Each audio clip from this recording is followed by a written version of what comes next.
하나님의 말씀은 역대하 36장 11절부터 21절까지의 말씀입니다. 역대하 36장 11절부터 21절까지의 말씀입니다.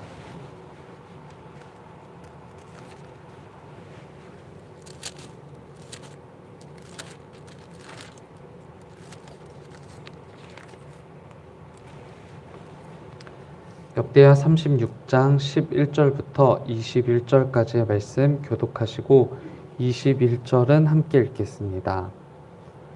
시드기야가 왕위에 오를 때에 나이가 21세라 예루살렘에서 11년 동안 다스리며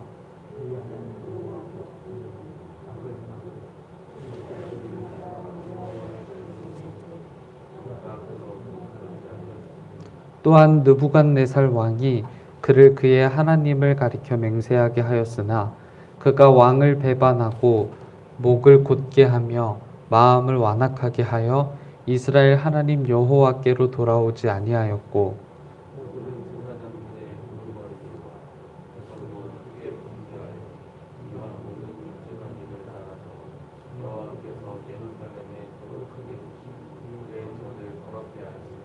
그 조상들의 하나님 여호와께서 그의 백성과 그 거하시는 곳을 아끼사 부지런히 그의 사신들을 그 백성에게 보내어 이르셨으나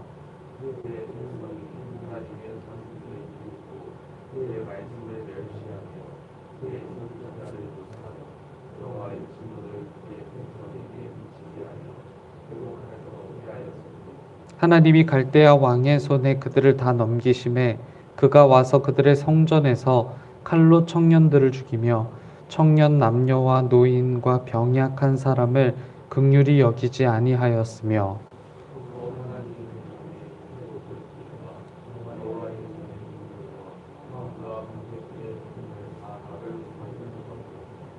또 하나님의 전을 불사르며 예루살렘 성벽을 헐며 그들의 모든 궁실을 불사르며 그들의 모든 귀한 그릇들을 부수고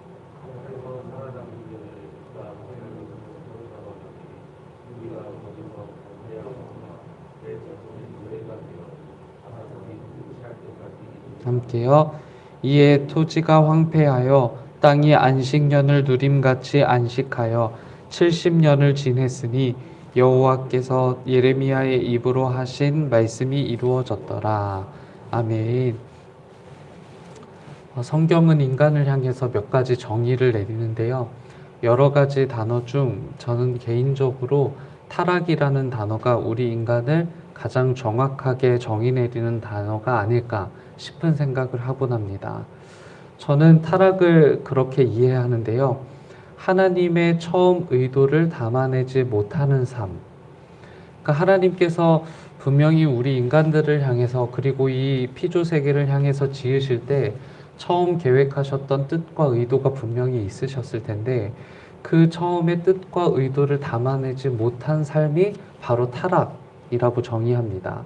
그런 의미에서 저는 무척이나 타락한 존재이고요. 우리 아이들을 봐도 짙은 타락의 색깔이 느껴질 때가 있습니다. 성경은 어느 누구 한 사람 타락하지 않은 존재가 없다고 증언하고요. 유일하게 타락하지 않았던 예수님이 우리의 구원자가 되어주셨다라는 것이 바로 성경의 이야기죠. 오늘 본문에는 이처럼 타락의 정점에 서 있었던, 그러니까 하나님께서 계획하셨던 처음의 뜻과 처음의 그 의도를 담아낸 삶을 살아낼 마음이 전혀 없었던, 그렇게 왕위를 지키고 있었던 유다왕 시드기야에 관한 이야기인데요. 그가 예루살렘을 통치하던 11년 동안 그의 타락은 조금도 나아지지 않았다라는 것이 성경의 이야기이고요. 그러나 우리가 잘 알고 있는 것처럼 시드기야 왕만 타락의 삶을 고치지 못했던 것은 아니었다라는 것도 잘 알고 계실 겁니다. 이 시드기야의 아버지는 그래도 타락에서 벗어나기 위해서 하나님 앞에서 정직히 행하려고 애썼던 요시야 왕이었는데요. 그러나 이 요시야 왕의 세 아들, 그러니까 36장에 등장하는 여호아하스 그리고 여호아김, 그리고 시드기야, 이렇게 세 아들은요, 아버지였던 요시야를 조금도 본받지 않았던 이 인물들로 성경이 이야기합니다. 오늘 말씀을 보시면요, 그 어떤 것도 시드기야의 타락을 돌려놓지 못했다라는 것을 확인하게 되는데요. 2절에 보시면 선지자 예레미야가 전한 하나님의 말씀도 이 시드기야 왕을 바꾸지 못했고요. 바벨론의 왕이었던 느부갓네살의 명령도 이 시드기야 왕을 바꾸지 못했다라는 것을 확인하게 됩니다. 그리고 말씀드렸던 것처럼 그에게 주어진 11년 동안의 왕위라는 자리도 그의 타락을 바꾸지 못했고요. 성경은 그가 철저히 타락했고 하나님을 배반했고 예루살렘 백성들 또한 하나님께 범죄했다라는 것을 아주 선명하게 보여줍니다. 결국 유다는요, 하나님의 진노로 인해서 성전을 비롯한 나라 전체를 잃게 되는데요. 오늘 말씀을 읽어보셔서 아시겠지만 바벨론과의 전쟁에서 결국 예루살렘은 패하게 되고요. 심지어 바벨론은 이 전쟁 중에 성전의 기물까지 탈취해 갔다라고 전합니다. 19절에 보시면 성전은 불에 탔고요. 예루살렘 성벽은 무너졌다라고 기록합니다. 그리고 예루살렘의 모든 사람들이 결국 바벨론의 포로로 잡혀가게 되는 상황이 이제는 펼쳐지게 되는 거죠. 그러니까 나라 전체가 망하게 되는 겁니다. 그 어떤 것도 하나 남음이 없이 모두 무너졌거나 모두 빼앗겼거나 심지어 죽임을 당하지 않았던 예루살렘 백성들 모두가 바벨론의 포로로 잡혀가게 된 상황인 겁니다. 그런데 21절은요, 굉장히 의아한 기록이 한 가지 발견이 됩니다. 침탈당해서 분명히 황폐해진 예루살렘 성전 그리고 예루살렘 땅인데요. 그 예루살렘 성전, 그 예루살렘 땅이 비로소 안식하게 되었다라고 이렇게 표현하죠.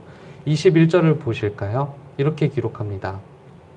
이에 토지가 황폐하여 땅이 안식년을 누림같이 안식하여 70년을 지냈으니 여호와께서 예레미야의 입으로 하신 말씀이 이루어졌다 라고 이렇게 기록합니다.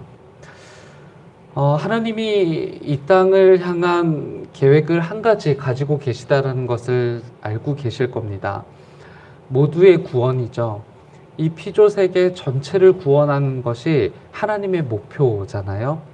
이 피조세계가 지금은 하나님의 의도를 담아내지 못한, 하나님의 처음 뜻을 담아내지 못한 타락의 삶을 살아가고 그렇게 이 삶을 이어가고 있지만 하나님의 궁극적인 목표는 하나님의 처음 뜻, 하나님의 처음 의도를 담아낸 온전한 성화의 삶을 목표하고 계시다는 거예요. 그리고 오늘 말씀은요, 그것을 안식이라고 표현하고 있는 것이고요. 제가 아주 좋아하는 본문 중 아주 좋아하는 성경의 이야기 중에 하나인데요. 에스라서 1장입니다. 바벨론이 페르시아 제국에게 패하게 되거든요. 그리고 이제 유다가 바벨론의 속국으로 존재하는 게 아니라 이제는 페르시아라는 제국의 속국으로 존재하게 되었을 때 그때 당시 페르시아의 왕이었던 고레스 왕이 예루살렘 백성들을 모두 고향으로 돌려보내는 칙령을 내리게 됩니다.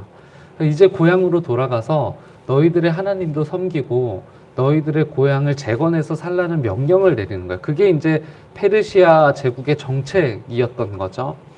그때 바벨론에게 뺏겼던 성전 기물들도 모두 가지고 돌아갈 수 있도록 배려를 해줘요. 그리고 심지어 에스라서 1장에 보시면 예루살렘 백성들이 그 가지고 돌아갈 수 있었던 뺏겼던 성전의 기물들이 몇 개인지까지 기록하거든요. 비로소 성전의 기물들이 제자리를 찾고 성물로서의 제 기능을 시작할 수 있게 되는 것이죠. 그러니까 이제야 비로소 예루살렘의 회복이 일어나기 시작했다라는 거예요.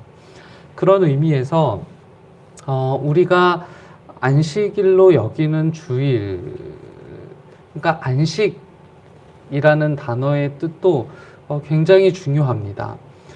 주일 그날을 안식하며 보낸다는 것은요, 타락해서 제자리를 찾지 못했던 나, 내가 가진 물질 또는 내가 지녔던 생각과 정신, 그리고 타락했던 내가 지니고 있는 정서와 마음이 다시 하나님의 말씀과 예배 안에서 제자리를 찾게 된다라는 의미, 이게 바로 안식이라는 단어, 주일이라는 단어에 담겨 있는 뜻이기도 하다라는 거예요.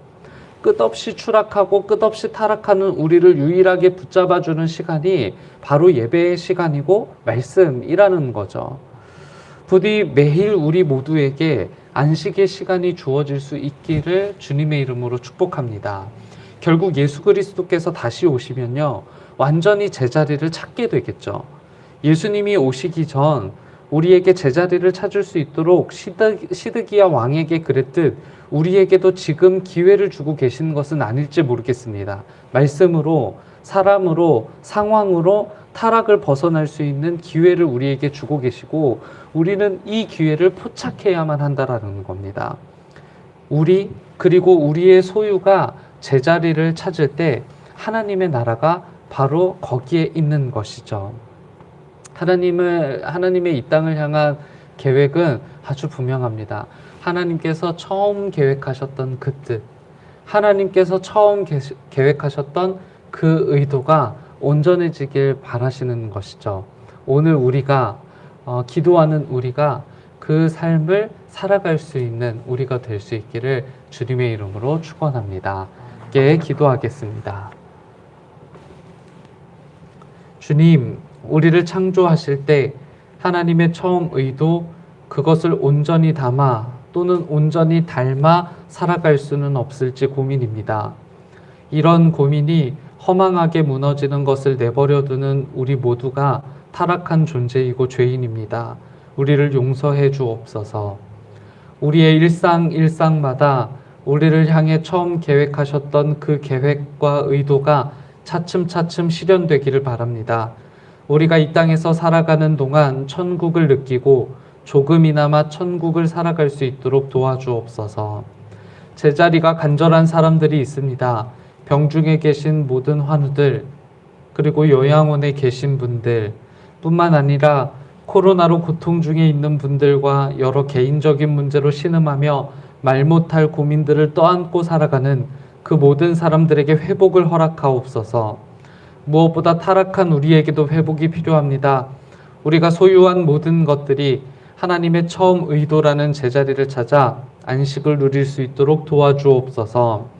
명절이 시작되는 날이자 교회 창립 기념주일이며 주님을 기뻐하고 즐거워하는 예배하는 하루가 예비되어 있습니다. 먼 길 오고 갈 이들의 안전이 되어주시고 우리 교회 존재의 의미가 되어주시며 예배의 주체가 되어주셔서 그 어느 것 하나 부족하지 않은 하루가 되도록 인도하옵소서. 더불어 내일 그 모든 일들과 상관 있는 사람들의 손이 부족하지 않게 하시고 그들을 통해 이루실 일들과 예비해 두신 은혜를 부어주옵소서. 말씀과 예배를 준비하시는 담임 목사님의 영혼, 육체, 마음을 다스리시고 예배와 말씀을 통해 우리 모두는 성령의 충만함을 경험하며 기쁨의 시간이 이어지도록 도와주옵소서. 하나님 앞에 공손히 드리는 예물이 있습니다. 축복해 주시고 이 예물 때문에 하나님 나라가 확장되는 역사 있도록 도와주시고 드린 두 손은 축복해 주셔서 그 손을 통해 역시 하나님의 나라가 만들어지고 지어지는 일들이 일어나도록 도와주옵소서. 사랑합니다. 주님, 예수 그리스도의 이름으로 기도드립니다. 아멘. 하늘에 계신 우리 아버지여, 이름이 거룩히 여김을 받으시오며 나라가